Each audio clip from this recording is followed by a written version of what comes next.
Guys welcome to Ashis mini vlogs. ఈరోజు అయితే నేను ఒక స్టోరీ అయితే చెప్పబోతున్నాను. ఇది చాలా క్రీపీగా ఉండబోతుంది. First of all like and subscribe. దాని తర్వాత స్టోరీ చేద్దాం. అనగా ఊరు, ఆ ఊరు చాలా మారుమూల గ్రామము. అది సీతాపురం అనే ఊరు. దాంట్లో ఒక ఫాదరు, ఒక అంకుల్, ఆంటీ ఉండేవారు. ఆ అంకుల్ ఒక ముగ్గురు బిడ్డలు, ఒక అమ్మాయి, ఇద్దరు అబ్బాయిలు. దాంట్లో చిన్న అమ్మాయి పెద్ద అబ్బాయి వేరే వాళ్ళతో పెళ్లి చేసుకుని వేరే ఊరు వెళ్ళిపోతారు. ఆ కొన్ని రోజులకి వాళ్ళ డాడీ చనిపోతారు రోగం వచ్చి. తర్వాత ఏమంచో వాళ్ళ మమ్మీ ఇంకా చిన్న కొడుకు ఉంటాడు. దాని తర్వాత వాళ్ళ ఫ్రెండ్స్తో ఏమొచ్చి తను చాలా ఎంజాయ్ చేసి అప్పులు అయిపోతాడు.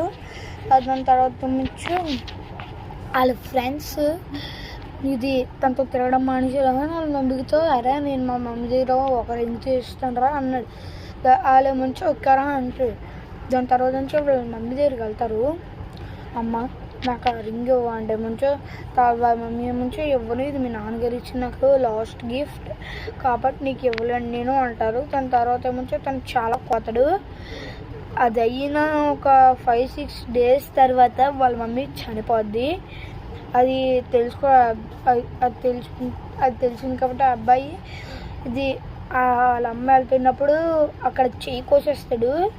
శ్మశానంకి వెళ్ళి వాళ్ళు చెయ్యి కోస్తాడు. ఆ బాడీ అలా కదులుతుంది కానీ డోర్ మూసేస్తాడు. వెంటనే డోర్ మూసేగానే ఇది ఇంకా 5 డేస్ తర్వాత వాళ్ళ మమ్మీ వేరే వాళ్ళ రూపంలో వాళ్ళ ఇంటికి వస్తుంది.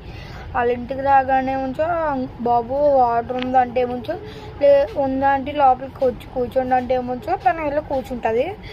ఇది అది మొత్తం చేసుకుంటాడు ఇల్లు. దాని తర్వాత ఏమో ఇది తన ఇది వాటర్ తాగడానికి లోపలికి వెళ్ళి వచ్చే లోపల అక్కడ ఎవరో కనిపిస్తారు. అద్దంలో చూస్తుంటే ఆ ఆంటీ లేదు కానీ బయట ఉంది. అది తనకి ఏం చేయాలో అర్థం కాలేదు. తను వెంటనే అంటే ఇదిగోండి వాటర్ ఇచ్చి మొహం మీద కొట్టేశాడు. కొట్టేసిన వెంటనే వాళ్ళ మమ్మీ రూపంలో వచ్చేస్తుంది ఆ దెయ్యం. ఎరా నా రింగే తీసుకుంటావా అని అంటుంది. దాని తర్వాత ఏం చేసిందో ఆ రింగ్ ఏటైందో తెలుసుకోవాలంటే కామెంట్ సెక్షన్లో ఇంకొకటి స్టోరీస్ అని పెట్టండి, అప్పుడు నేను కన్ఫర్మ్ పెడతాను. Bye bye guys.